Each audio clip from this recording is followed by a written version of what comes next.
miarabantsika tsirairay avy a manaraka an'izao fandarana miomana iona amin'Andriamanitra ao zao indray amin'ity androany ity. Izao rahantsika ny tompo fa izy no tompon'ny fiadanana ary rain'ny famindrapo noho ny fahasoavany mbola matoza ho antsika sy ahafahantsika mandre ny teniny indray androany ho famelomelomana ny fanahintsika ho fiainana ho antsika ny teny izay omeny antsika androany. Dia ny fanamasina no hanazava antsika tsirairay avy hitazona ny fandrenesana, hitazona antsika mba hifatoka ampo ampanahy amin'ny saina sika tsirairay avy eo amin'ny fanatrehan'ny tompo mandritry ny minitra vitsivitsy izay nirendresantsika ny teniny. Raintsika avy hatrany ny Jaona toko 4:12. Jaona toko 4:12 andininy 7:20. Jaona toko 4:12 azafady. Jaona toko 4:12 andininy 7:20. Fiadanana no avelako anareo, ny fiadanako no omeko anareo. Tsy tahaka ny fanomeny zao tontolo zao no fanomeko anareo. Aza malahelo na matahotra ny fonareo. Aza malahelo na matahotra ny fonareo. Zay teny zay no omen'ny tompo antsika indray androany. Teny manome toky ary Jesosy mihitsy no milaza azy hoe manome fiadanana ho antsika izy. Raha niakatra ho any an-danitra Jesosy dia tsy nametraka antsika zavatry ny tany, tsy nametraka antsika lova be sy vola be, fa Jesosy dia nilaza hoe ny fiadanako no omeko anareo. Tsy nilaza mihitsy Jesosy hoe ny volako no omeko anareo, na ny tranoko no omeko anareo, na ny fiarako no omeko anareo, na ny taniko no omeko anareo, fa Jesosy dia nilaza hoe ny fiadanako no omeko anareo. Amin'izao vanim-potoana iainantsika izao, mars 2016, manoloana ny fiarahamonina izay iainantsika, ny ataoko hoe nitrangan-javatra maro manoloana ny toe-pon'ny olombelona, ny toe-tsain'ny olombelona, ny fiarahamonina izay tsy milamina intsony ary tena hoe efa ao anatin'ny fahasarotana sy tsy fahasalamana, ny fandriam-pahalemana izay tsy ara-dalàna intsony sy ny zavatra maro samihafa, dia misy miteny amintsika androany hoe aza malahelo ianareo, aza matahotra ianareo. Izy io miteny io ilay nandresan'ny fahafatesana io, izy io miteny io ilay nitsangana tamin'ny maty io ary tsy maty intsony fa velona mandrakizay. Izy io miteny io ilay tsy miova omaly sy an'io ary mandrakizay. Hebreo toko 13:9. Iza io miteny io ilay nomena ny fahefana rehetra any an-danitra sy ety an-tany ary ilay niakatra ho any an-danitra mipetraka eo an-tanakavan'Andriamanitra raitsi-to ilay anarana ambony noho ny anarana rehetra, ilay mpanjaka ny mpanjaka sy tompo ny tompo, ilay miteny amintsika androany. Ary voalaza any amin'ny boky nomery hoe Andriamanitra tsy olombelona ka andainga, na zanak'olona ka anenina, motsy ny laza va izy ka tsy efainy zany. Zay rehetrarehetra voalaza ato amin'ity tenin'Andriamanitra ity, zay teny fikasana rehetra ato, dia marina io satria Andriamanitra velona no miteny, tsy olombelona. Ny olombelona mantsy dia misy lesoka, ny olombelona dia manana ny ataoko hoe tsy fahalavorariana ary tsy tanteraka, zay teny holazaina, zay teny ho ambara. Mety hoe manome fikasana ho anao ny olona, mety hoe manome fampanantenana ho anao ny olona, mety tena vokatry ny fonony anaovany an'izany ary tena hoe amin'ny faniriana mafy ao anatiny, saingy amin'ny maha-olombelona azy dia tsy ho voatanany daholo ny teny nomeny, saingy amin'ny maha-olombelona azy dia tsy voatanterahany daholo izay fikasana rehetra nomeny. Fa amin'ity androany ity lazaiko aminao, tsy olombelona no miteny aminao fa ilay Andriamanitra velona, Jesosy Kristy no anarany, tia anao izy, mikarakara anao izy, misaintsaina aminao izy, mihevitra ho anao izy ary ny fiheverany anao. Jeremia toko 7:20 andininy 1:10 dia hoy izy hoe izao manana hevitra heverana ho anao, dia hevitra atonga fiadanana, hevitra atonga fiadanana fa tsy loza. Na iza ianao mandre an'ity teny ity androany, na aiza misy ianao, dia ho anao zany teny zany. Tsy manavaka io Andriamanitra io na firazanana, na fari-pahalalana, na fari-pahaizana, na na iza fa zay manatona izy tsy ho lavoko mihitsy, ary zay manatona dia omeko fiainana be dia be. Zao ny natoko fafolo dia milaza Jesosy hoe za avy mba hanana ny fiainana sady hananany be dia be.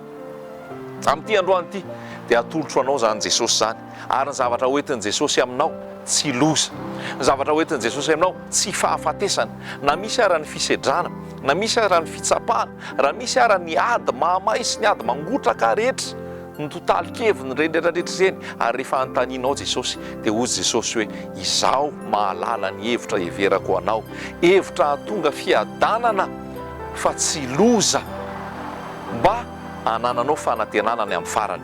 Niresaka tamin'ny zanak'Israely babo tany Babilôna Andriamanitra tamin'ny nampiteny an'io tamin'ny Jeremia, ary ny zanak'Israely no nambarany tamin'io, kanefa ianao sarobidy eo anatrehany satria nanolotra ny aina izy hamonjena anao mba ho tonga zanak'Andriamanitra ihany koa ianao, fa tsy ho an'ny Jiosy rery ny famonjena, tsy hoe ho an'ny zanak'Israely ny famonjena, tsy ho an'ny zanak'Israely sy ny Jiosy ny fiadanana, fa ny fiadanana rehefa teraka Jesosy teto an-tany dia hoy ny voalaza hoe voninahitra ho an'Andriamanitra any amin'ny avo indrindra, ary fiadanana etỳ ambonin'ny tany ho an'izy, ho an'ny olona ankasitrahany, fa tsy hoe ho an'ny Jiosy na hoe ho an'ny Israely, fa milaza izy hoe fiadanana ho an'ny olona ankasitrahany. Dia apetraka amintsika izany teny izany androany hoe Jesosy Kristy avy hanome fiadanana, avy hanome fiadanana, ary hoy izy hoe aza malahelo na matahotra ny fonareo. Isan'andro ny Tompo dia miteny amiko sy aminao hoe aza matahotra. Raha araka ny ataony lazain'ny mpandinika ao anatin'ny Baiboly dia miverina 580 ny teny hoe aza matahotra. Araka ny fanadihadiana nataon'ny mpandinika sy ny mpamaky ny Baiboly dia izay ny voalaza hoe miverina 580 ny teny hoe aza matahotra ao amin'ny Baiboly, ary io miteny io dia Andriamanitra Jesosy Kristy. Izany hoe isaky ny misy andro ray mipotra eo amin'ny fiainako, isa-maraina isan'andro rany ao anatin'ny calendrier anankiray izay misy 580 andro dia milaza ny Tompo hoe aza matahotra ianao. Na misavoaravoara ara ny manodidina, na be korotana ara ny manodidina, raha tsy milamina ara ny fandriampahalemana, misy insécurité, na dia mamely ara ny aretina maro isan-karazany, raha meratsy ara ny andro sy ny meratsy ny vanim-potoana, tsy milamina intsony izao fiainana izao, dia mbola eo Jesosy miteny hoe aza matahotra, aza malahelo, ary mbola eo Jesosy miteny hoe ny fiadanako no omeko ho anareo. Ho antsika tsirairay avy zany amin'ity androany ity, omeko izy. Tadio izay teny izay ny fiadanako no omeko anareo. Tsy amidy io. Tsy miteny izy hoe ny fiadanako no ampindramiko anareo, tsy miteny izy hoe ny fiadanako no amidiko anareo, na hoe ny fiadanako no ampisamboriko aminareo, fa ny fiadanako no omeko anareo. Amin'ny teny français izy hoe je vous laisse ma paix, je vous donne ma paix, teny hoe fanomezana maimaim-pony zany. Tsy voavidym-bola aman-karena, tsy voavidin'ny fisasarana, tsy voavidin'ny asa fanompoana, tsy voavidin'ny hoe manao fanaovana ezaka ny tena, fa Jesosy mihitsy no efa miteny. Dia inona no andraisantsika ny teny? Raha tsisy finoana ny teny, tsisy asany aty amintsika, fa apetraka amintsika tsirairay avy zany teny zany. Donc iaraisika ny tenin'Andriamanitra any amin'ny Isaia 7, dia zao no voasoratra ao amin'ny Isaia 7.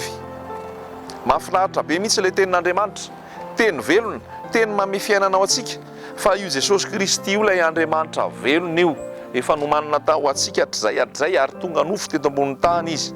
Zao no voasoratra Isaia 7:5, fa zaza no teraka ao antsika, zaza lahy no omenantsika, ary ny fanapahana dia eo antsoriny, ary ny anarany atao hoe mahagaga, mpanolontsaina, Andriamanitra mahery, rainy mandrakizay, andrina ny fiadanana.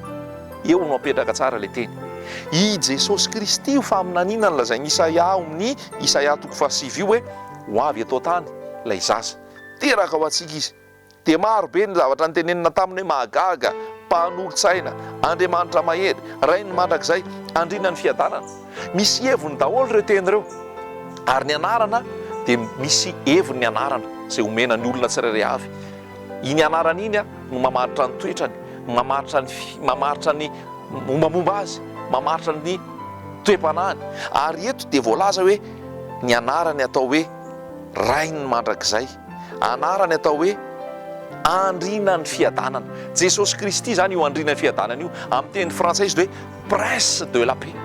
Mety misamboaravoara ve ny fiainanao zao, mety misy aloka ve ny fiainanao zao, mety misy alahelo ve ny fiainanao zao, mety misy fanahina ve ny fiainanao zao, mety misy tahotra ve ny fiainanao zao, mety misy tsy fahasalamana ve ny fiainanao zao, mety miayavy ianao ny amin'izao ankehitriny zao sy ny amin'ny ho avy, ny vahaolana tolotra anao maimaim-poana ary tena azo antoka fa tena marina satria efa niainako ary iainako amin'izao fotoana no zaraiko aminao, satria izay zavatra iainako no zaraiko ary izay zavatra zaraiko dia iainako. Fa io Jesosy Kristy io ilay andrina ny fiadanana, manome fiadanana ho anao io amin'ity androany ity. Jesosy miditra ao anatinao. Inona moa zany ny endrik'izay fiadanana zay? Zay fiadanana zay rehefa mitoetra ao anatinao Jesosy dia misy fitoniana tsy elazaina ao anatinao ao. Rehefa ny fanjakan'i Jesosy mitoetra ao am-ponao, ao amin'ny tokantranonao, amin'ny fiainanao zato isan-jato, dia misy filaminan-tsaina tsy elazaina ao anatinao ao. Rehefa Jesosy ilay Andriamanitra velona mandrakizay no mitoetra ao anatinao hoe andrina ny fiadanana, prince de paix, prince de la paix, dia misy fitsaharana ao aminao. Tsy matahotahotra ianao, tsy manahy ianao, tsy mitaintaina ianao, tsy misy palpitation ianao, tsy misy tension ianao. Amin'izao fotoana dia manome vahaolana ny olombelona, amin'ny vahaolana arak'izay eritreretina. Inona ny vahaolana omen'ny olona? Apetraky ny olona ny vola aman-karena hitondra fiadanana, apetraky ny olona ny matériel hitondra fiadanana. Tsy misy maharatsy an'izany, fa zao ny voalaza ny tenin'Andriamanitra ato amin'ny Mpitoroteny toko 5, hoy ny voasoratra. Mpitoroteny toko 5 dia zao ny voalaza hoe 9:9, izay tia vola tsy eto voky vola, ary izay fatrapity arena be tsy eto vokin'ny fitomboka-arena, fa zava-poana koa zany. Zay mihitsy ny voalaza ny Mpitoroteny Solomona, ilay nanana ny fahendrena satria nangataka fahendrena tamin'Andriamanitra, dia izy no nilaza an'io hoe izay tia vola tsy eto voky vola, ary izay fatrapity arena be tsy eto vokin'ny fitomboka-arena, fa zava-poana koa izany. Mpitoroteny toko 5:9. Dia ity izy atsika, raha mitombo ny fananana dia mitombo koa ny mpihinana azy, ary inona ny soa azon'ny tompony afa-tsy mijery maso fotsiny ihany. Eo amin'ny 9:10, mamy ny torimason'ny mpiasa, na oman-kely na oman-be izy, fa ny habeny ny ananany manan-karena kosa no tsy ahitany tory. Zany zavatra mipetraka amintsika zany hoe eo ny vola aman-karena, eo ny matériel, fa tsy zany no ataoko hoe tena fiadanana. Mety lalana mety hoe mba hitondra amin'ny fiadanana ihany zany, fa ny olona samy manana eritreretiny sy ny ao an-dohany sy ny fijeriny azy. Fa Jesosy dia milaza mihitsy hoe izy mihitsy ny fiadanana, andrina ny fiadanana izy. Ao amin'ny Jesosy ny fiadanana. Mahatonga ny olona marary fo nge indraindray, mahatonga ny olona mivatim-po nge indraindray, mahatonga ny olona ataoko hoe miakatra tampoka nge ny tension indraindray, dia misy tahotra ao anatiny, misy fanahina ao anatiny, misy tebiteby ao anatiny, dia mikorotana. Dia inona ny valiny omen'ny olona? Ny olombelona manome fanafody. Tsy haiko omen'ny olona Tanakan, omen'ny olona Aldometa, omen'ny olona X-Force sy ny maro isan-karazany. Fa amin'ity androany ity andramoka izy ao ary inoy, fa tsy teoria, tsy lazaina ombava fotsiny, fa tena hoe tarigetra ary tena fiainana lazaiko anao. Fa ny olona manana an Jesosy dia olona mitony, ny olona manana an Jesosy dia olona tsy taitra, ny olona manana an Jesosy dia olona milambo-tsaina, na inona ananany na inona tsy ananany, na aiza misy azy na inona toerana misy azy, tsy miankina amin'ny zavatra ety ivelana, tsy miankina amin'ny zavatra ananany, tsy miankina amin'ny fiarahamonina eo aminy, satria izy tsy voabaiko sy tsy voakitiky ny ety ivelana, fa ny ao anatiny ny zava-dehibe, satria lay prince de paix, prince de la paix, lay andrina ny fiadanana no mitoetra ao aminy. Izay no ambarako aminao amin'ity androany ity. Jesosy ihany koa, fa nandramanao ve ny zavatra rehetrarehetra? Efa nananao ve ny vola aman-karena, ny zavatra ara-materialy? Efa hoaninao ve ny ataoko hoe fanafody mba hampilamin-tsaina sy hampisy fitsarana? Fa indraindray tsy azo antoka ireny, fa ny tena azo antoka lazaiko aminao, Jesosy Kristy ilay andrina ny fiadanana, izy no manome fitsarana. Voalaza ny ten'Andriamanitra indray amin'ny Romanina toko 4:10, io fanjakan'Andriamanitra io tompoko dia fanjakan'ny fiadanana io, fanjakan'ny fifaliana io, fanjakan'ny fahamarinana io vokatra ny fanamasina. Irinao ve zany? Tsy antoko-pivavahana ny resahako aminao, tsy fikambanana ny resahako aminao, tsy fombafomba ny resahako aminao, tsy resaka adidy sy andraikitra ny resahako aminao, fa fiainana mihitsy ny resahako aminao. Dia Jesosy Kristy zany. Romanina 4:12 dia izao ny voalaza hoe fa ny fanjakan'Andriamanitra dia tsy amin'ny fihinanana sy fisotroana, fa ny fanjakan'Andriamanitra dia fifaliana, fahamarinana, fiadanana, vokatry ny fanamasina. Zany ny voalaza ao amin'ny Romanina 4:12 andininy fa 7:7. Fa ny fanjakan'Andriamanitra dia tsy amin'ny fihinanana sy ny fisotroana, fa fahamarinana sy fiadanana ary fifaliana ao amin'ny fanamasina. Zany zavatra zany lazainy ten'Andriamanitra. Izay manompo an'i Kristy amin'izany zavatra zany ozy no sitrak'Andriamanitra. Te hanam-piadanana ve ianao? Raisitsika indray ny Galatiana 5:5, fa zao voalaza ny tenin'Andriamanitra amin'ny Galatiana 5:5 hoe ny vokatry ny fanahy, fiadanana. Amin'ity androany ity ny fanamasina no miasa ao anatsika, ahatonga antsika anana fiadanana, anana filaminana, anana fitsarana na inona zavatra mitranga eo. Amaranantsika azy Filipianina 4:4. Filipianina 4:4 dia milaza ihany koa manoloana ny ady sarotra, manoloana ny olana, manoloana ny fitsapana, manoloana ny zavatra rehetrarehetra. Dia izao nolazain'i Jesosy Jaona 4:7-7. Ety amin'izao tontolo izao no ahitanareo fahoriana. Vous aurez des tribulations dans le monde. Zany hoe betsaka ny ady, herisetra, gidagidra, tsy filaminana rehetra eto amin'izao tontolo izao. Fa izao nolazain'i Jesosy matoki izao efa naharesy izao tontolo izao. Raha manana an Jesosy ianao, manoatra noho ny mpandresy ianao amin'ny Jesosy. Dia izao nolazainy amin'ny Filipianina 4:4 andininy fahenina, aza manahy didy zany, baiko zany, aza manahy na inona fa aoka ny fivavahana sy ny fifonana mba amin'ny fisaorana no entinareo manambara ny fangatahanareo amin'Andriamanitra amin'ny zavatra rehetra. Dia izao ny toyany andininy 7, ary ny fiadanan'Andriamanitra izay mihoatra noho ny fahalalana rehetra hiaro n'inona? Miaro ny fonareo.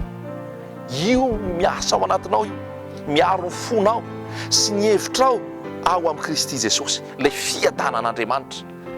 Misy mampanahy, atsoy Jesosy. Misy mampitebiteby, mivavaha amin'ny Jesosy. Eo foana izy. Ahoana lazainy any amin'ny Matthieu 7:20 any amin'ny andininy farany any, indro izao momba anareo mandrakariva ambara-pahatonga fahatampenan'izao tontolo izao. Mety tsy hoe ho ahako fa isan-kilahady vao hitanao. Mety isaky mijery internet ianao vao mahita olombelona ihany tsinitsinina, fitaovana fotsiny, fa le atolotra anao eto androany Jesosy Kristy, eo foana izy. Omniprésent, eo foana, omnipotent, manam-pahefana amin'ny zavatra rehetra, omniscient, malala ny zavatra rehetrarehetra mombamomba anao rehetra. Salamo 5:30 zany ny fahefanana anan Jesosy. Indro zao momba anareo mandrakariva ambara-pahatonga ny fahatampenan'izao tontolo izao, ilay fiadanan'Andriamanitra mihoatra noho ny fahalalana rehetra hiaro ny fonao sy ny hevitrao ao amin'ny Jesosy Kristy, ao amin'ny zavatra rehetrarehetra. Eo foana Jesosy, eo foana izy.